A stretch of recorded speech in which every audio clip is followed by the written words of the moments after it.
Chief Moore. Captain Muniz, thank you very much, and good afternoon, everyone. I want to thank the members of the media that are here today as we provide some information. I'm also joined by a number of other individuals from my leadership team. Behind me is Assistant Chief Alan Labrada. He's the Director of the Office of Special Operations. I'm also joined by our Chief of Detectives, Deputy Chief Chris Pitcher, as well as our Captain of our Gang Narcotics Division, Captain Lillian Carranza, here behind me. Okay, and so with this group here, we're announcing our next step and strategy in addressing the surging problem of ghost guns here in Los Angeles. A ghost gun is also known as a privately manufactured handgun or firearm. Is a weapon that that's a functional firearm. It can operate as any other firearm that you can lawfully buy from a firearms dealer. The difference is that it's assembled and machined typically in a workshop or garage or some type of a location that is unlicensed, that has no regulations, that buys these parts to weapons, and then they're called 80%ers, finishes up the last few steps to make a fully functional and untraceable firearm. There's no serial numbers on this weapon. This weapon can be moved from location to location, and its origins are completely untraceable. To talk about the growing challenge here, in 2020, we had 813 of these weapons recovered. Year to date, we've had over 1,500. That's an 85% increase in just a 2-year period of time. Additionally, when we look at the more than 6,500 firearms that have been booked into evidence, more than 2 out of every 10 are now a ghost gun. And the dangers of these untraceable firearms is that their sole reason that they exist, in my view, is that for persons who are unable to lawfully acquire a firearm, this is a means for them to carry a gun. So convicted felons, violent, dangerous individuals.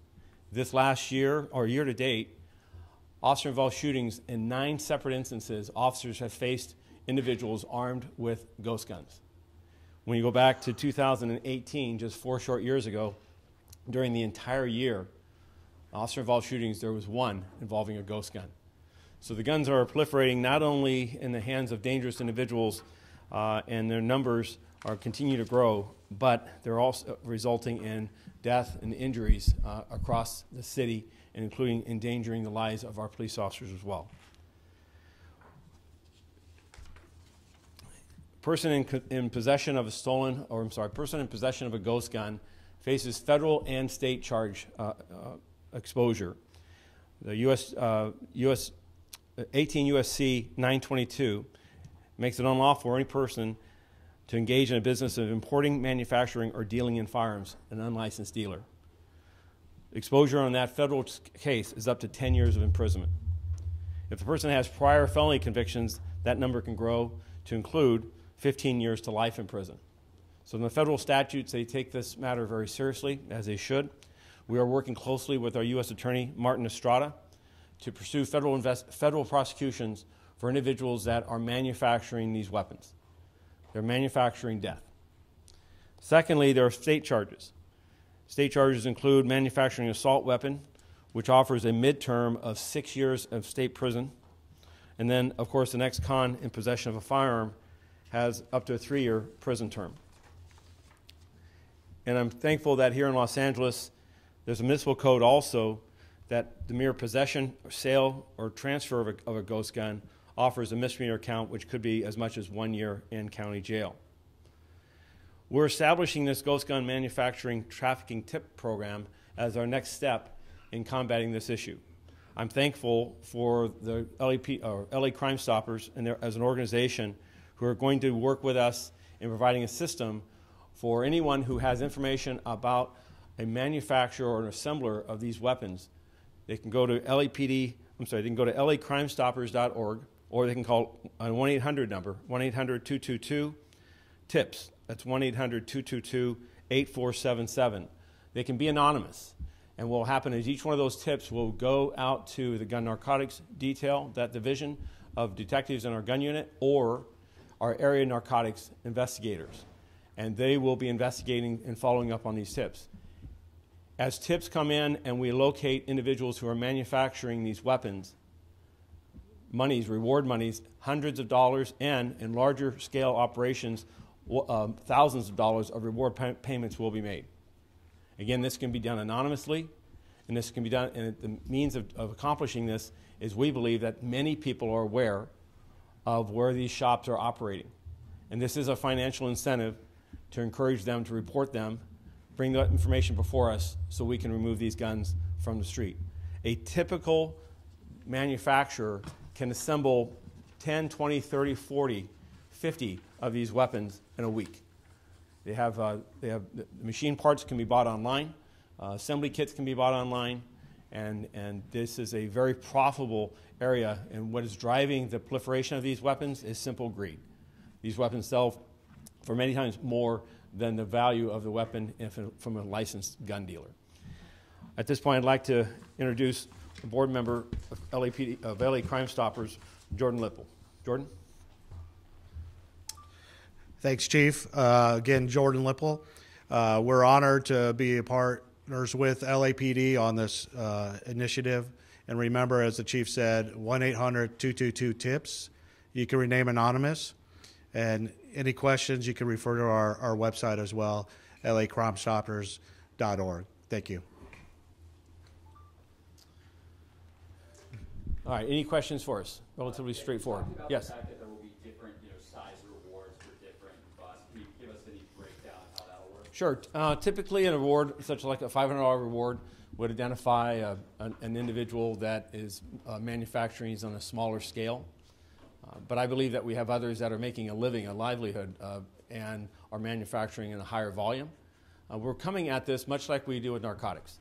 We know that this distribution of narcotics goes through a network, right, from drug trade organizations all the way out to a street-level dealer. Our officers are coming across guns on a daily basis, more than 6,500 guns, firearms this year to date. Those numbers are just continuing to have a heavy presence. So taking those one at a time is, again, it's counterproductive in the long run. We need to go at the mid-level and the suppliers.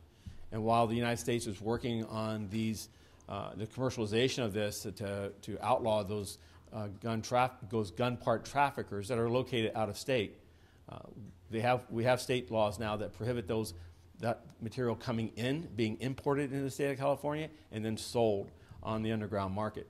So we want to go at the mid-level individuals, and when we reach those mid-level types of investigations, we believe that there are individuals who are involved either in the industry or involved in other criminal activity that have source and information on the street about where these weapons are being manufactured.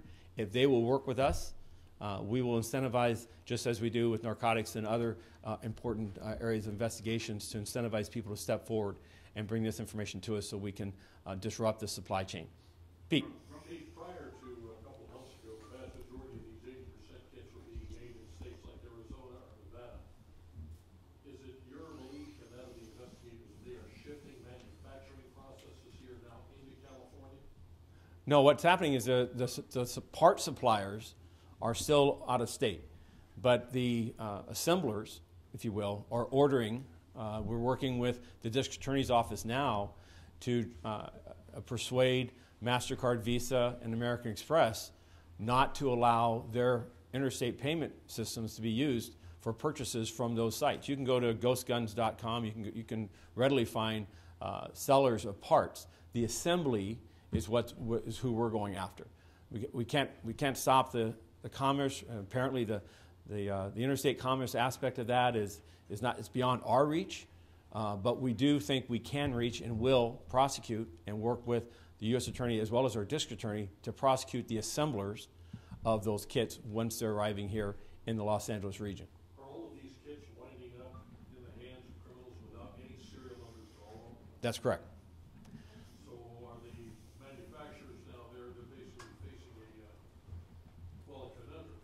They can still manufacture the parts, but they've got to put serial numbers on them. That makes it far less attractive to any criminal who wants to buy them, because guess what? They've got information on what happened. The responsible sale and distribution of firearms. There's a well-established practice, background investigations. We know that gun laws in states such as California, which are stronger and more stringent than other parts of the country, save lives. They save officers' lives. They save domestic partners' lives. They see the instances of gun violence in the street at a much lesser level than gun laws that are much more permissive in other states outside of California. So that process is meant to restrict the possession of weapons from people who have a felonious past, who have mental health issues, who've not shown that they can responsibly carry a weapon. And these manufacturers that are subverting the system are doing solely for the purpose of profit. Is this something that, as far as the rewards are concerned, a tip or a reward, you guys make an arrest, $200, $500, I don't know, $1,000 even. If you put a real bounty out there, you guys nail somebody, and they've got 14 rifles, 15 handguns, you're looking at, I hate to say it, it's like Vegas. You start peeling off $100 bills, people are going to get the idea that, this might actually be profitable for me to start nailing these things. So our effort here is we're assigning $250,000 to this engagement. The effort is to establish a mechanism so that individuals who are interested in removing or are stepping forward and cooperating with us, we're interested in increasing the reward for that cooperation. We do this regularly with the distribution of narcotics, and the distribution of these firearms is costing us lives. It's endangering people on the street. It's endangering our officers, and we want to have a meaningful impact on that. We are, to our knowledge, the only agency in America that's doing this at this point, but I hope to see it find some success. We do believe that there's individuals in our communities that operate in a gray area, for lack of a better description, and have street knowledge of where these guns are coming from, and that this will motivate them to cooperate and help us. Anything else? How difficult is it for you detectives to deal with crime that were committed with those guns? Well, the difficulty of it is that we see the proliferation of these guns make it easier and easier for people to have a firearm. We look at a 50% increase in robberies today than where we were 3 years ago that involve firearms. Robberies in the city of Los Angeles are actually down from where they were 3 years ago, but they're up by nearly 50% if they involve a firearm.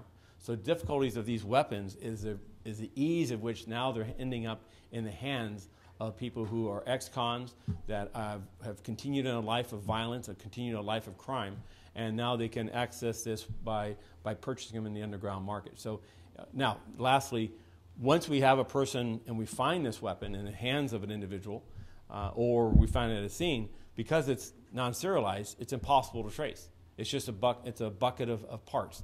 And knowing where that came from and the path of that weapon, which you can do with a regular serialized firearm, can also help us identify straw purchasers, people who are purchasing guns for the purpose of reselling them on an underground market to people who cannot lawfully possess them.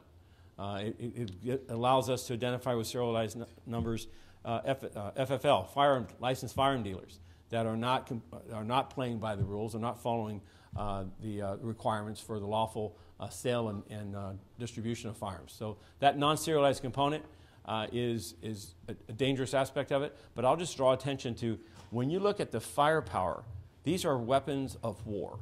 The only reason these weapons exist is to kill people. You would never go hunting, and I grew up in the South, you'd never go hunting with a weapon like this. You go hunting people with this. And so people developing this and putting it on the street to people who should not lawfully have these weapons is just a recipe for further pain and anguish and loss of life. Chief, there's one component you're missing on this. Only one, Pete? Okay. You're paying money out there, you're getting tips, you're arresting people, but that vanishes in the wind. After these individuals are convicted and they're sent either to a federal prison or the California Department of Corrections and Rehabilitation, can we anticipate that you and we tip would hold a news conference and literally put up the faces and the names and how much time these people are going to do? The way you deter people is not with a tip, it's not with an arrest, it's not with a conviction. You hang up scalps. Yeah. Well, we're not going to hang up scalps, and because we live in America and it's a democracy, and we don't hang up scalps. But to your point of there being known consequences, we are doing that. We are providing. You'll hear us talk regularly about, for instance, the follow home, follow off bandits, where we've made more than 100 arrests, served more than 300 search warrants, where robbery homicide detectives and that team has been in existence now for just approaching a 1-year period, have made a marked impact on individuals who have been preying upon people by following off of these restaurants and taverns and other locations. And those individuals were talking about what filings and what criminal prosecutions were achieving both in federal court as well as in the state court. Now, ultimately, these are, I agree with you that people knowing that there are consequences can be the best deterrent. And we will, as we make arrests here from this program, we will bring visibility to that. May not give you a photograph, but we'll give you the 9 lines. Chief, yes. With the advent and increasing advancing technology, case in point 3D printing, you can 3D print into metal now. Sure. So how does that affect this ghost gun market, and how does it make it harder to track and trace? Case in point was, I think it was 3 years ago, someone famously posted a digital file that you could download and print a gun. Right. So how can we combat that? Well, along with this. Yeah. So I think you're right. The ability for a do-it-yourselfer, to an entrepreneur to pick up the manufacturing equipment. Again, you can go online and you can purchase 3D printers. You can go online and get assembly kits and instructions. And if you got a little mechanical capabilities, you can produce a weapon that is capable of killing people.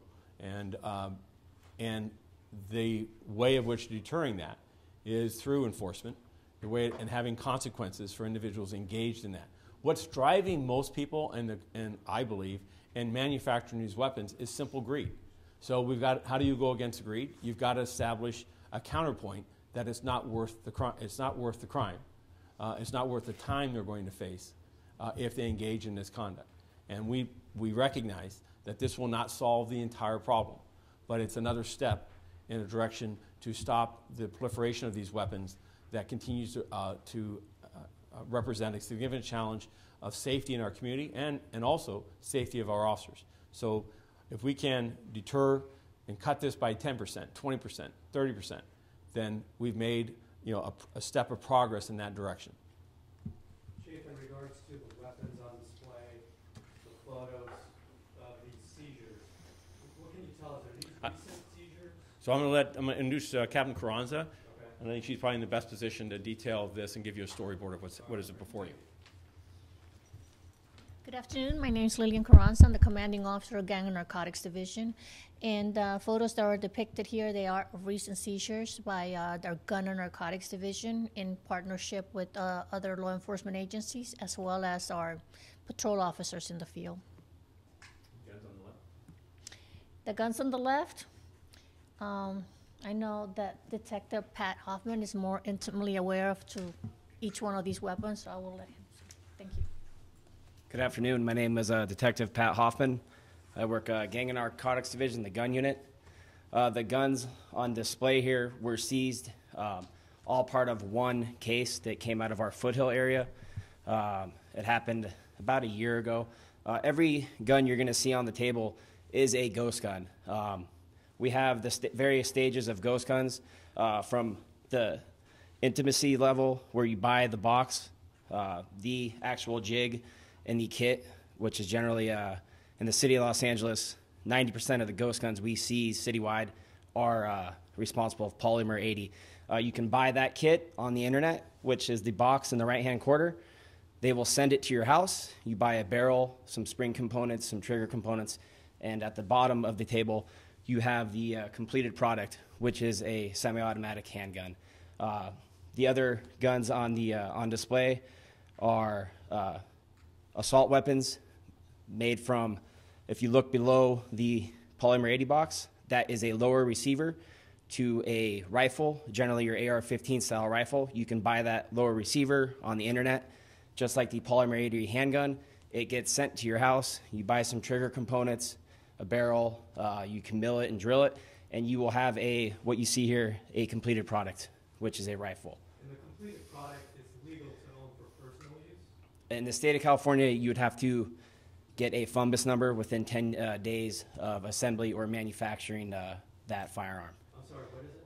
It's a FUMBUS number, firearm manufactured by unlicensed subject. Yeah, it is the serial number for a non-serialized gun. Okay.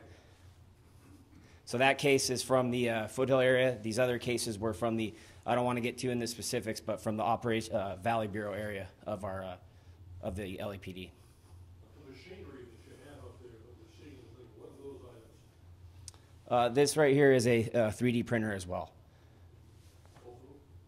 That is a drill and a press that you use to manufacture various stages of firearms as well. The one on the right is a 3D printer. One example of what a 3D printer can do is the gray bottom lower receiver of the rifle. That is a 3D printed lower receiver for a rifle. Thank you all. I would like to also introduce Chief Labrada for Spanish. If you don't plan on recording for Spanish, if you can be cognizant of the audio for those Spanish outlets that will be doing that now. Thank you. Chief Labrada. Muy buenas tardes, gracias por los que están aquí hoy para la representación de la Policía de Los Ángeles acerca de una nueva iniciativa que tenemos con la LACrimestoppers.org. Esta es una organización que recibe información en la comunidad para reportar delitos. En este caso, somos compañeros en este esfuerzo para recibir información acerca de armas ilegales en nuestras calles. Como tenemos aquí a la izquierda, tenemos armas que fueron construidas en un hogar, en un garage, en una investigación, y en esos casos estas armas no tienen número serial. Esas armas no se pueden buscar cuando hay algún delito, no tienen números, es difícil que las personas puedan detectar de dónde recibieron estas armas. El problema más importante que causa para nosotros en esos detalles es que no sabemos quién obtuvo la pistola, y más importante, esas pistolas, las que lo están construyendo en sus hogares, en garajes, en otros edificios, están vendiendo esas armas a personas que no deben de tener armas. Y el problema para nosotros, como sabemos que esas armas que ven aquí, esas armas no se usan para cazar en los valles. Esas armas se usan para cazar personas. Y es un gran problema, como estamos viendo en nuestras comunidades, las personas que han fallecido en nuestras calles por esas armas. Aquí en el centro tenemos fotos de lo que usan para construir estas armas ilegales. Y esas armas, como les dije, no tienen número serial y son usadas nada más para matar a personas y causan los daños en nuestra comunidad. Y la importancia del programa hoy es que la comunidad puede reportar esos detalles anónimamente. Se puede reportar 1-800, Ask LAPD también, y es anónimo. Ahí tenemos números de español que podemos ofrecer también, pero más importante, pueden recibir recompensa de cientos de dólares, y en muchos casos, si son muchas armas, hasta miles de dólares pueden recibir de recompensa por reportar esos delitos anónimamente. ¿Cuál será la comparación del año pasado a este año? ¿El incremento de cuántas armas son armas fantasmas? Sí, hemos tenido el número subido que ha subido de armas. Más de 30% ha subido el número de armas que hemos obtenido más del año pasado. Es decir, que más armas de estas fantasmas, es decir, están en nuestras calles hoy en día y que están recuperando los oficiales. El que se muestra hablando que 2 de cada 3 eran armas fantasmas, y el incremento que eran 800 hace 2 años, y ahora son... ¿Me puedes dar esas cifras, por favor, para tener comparación? Sí, tengo las cifras, se las daré después, si gusta. ¿Nos puedes dar, por favor? Gracias. Sí. La pregunta acerca del número de armas que se fueron usadas en nuestras calles, los porcentajes, tenemos ahorita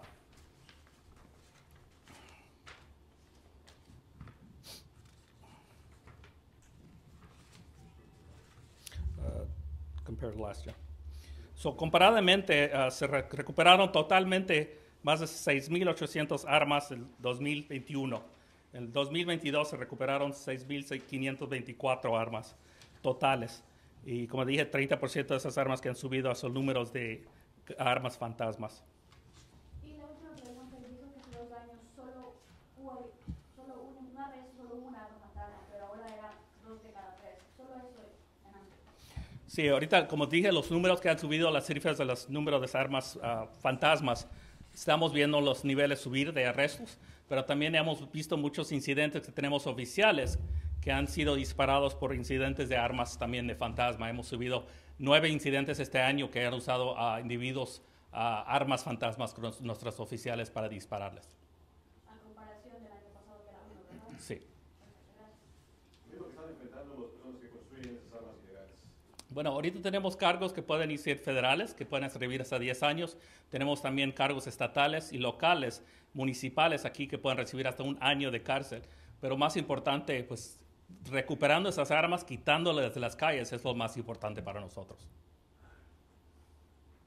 Muchas gracias.